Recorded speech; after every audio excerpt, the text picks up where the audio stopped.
They were very convincing. Very convincing. Ilene Lawson lost her self-confidence with a phone call. Hello?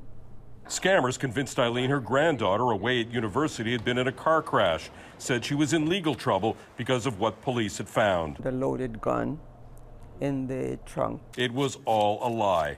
They told Ilene she needed to deliver $10,000 in an envelope with a series of letters and numbers on the outside, money for a bond to get her granddaughter released from custody. I was freaking out. Like a kidnapper's call, Ilene was instructed to tell no one, including her two sons. What's happening?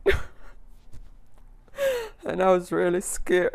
The grandparent scam is booming, making headlines across Canada, profitable because it preys on fear. Ilene left her apartment immediately after getting off the phone, went downstairs to her car, and drove to the Royal Bank, which gave her the first $5,000.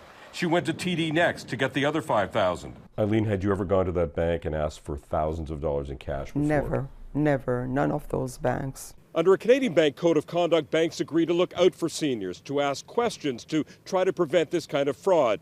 But that didn't happen in this case. TD Bank representative told Global News they understand how distressing this must have been. Royal Bank said, "We are taking this matter seriously." Ilene handed the $10,000 cash to a man who showed up in a car outside her apartment, terrified of what he might do.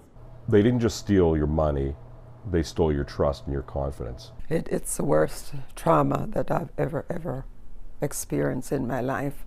And I started questioning myself, why me, and doubting myself. 2 weeks after Global News calls to the banks, TD put $5,000 back in Ilene's account as a goodwill gesture. Then the Royal Bank did the same. She's now got all her money back. Ilene says she still has nightmares about that day in late September and wants to warn others.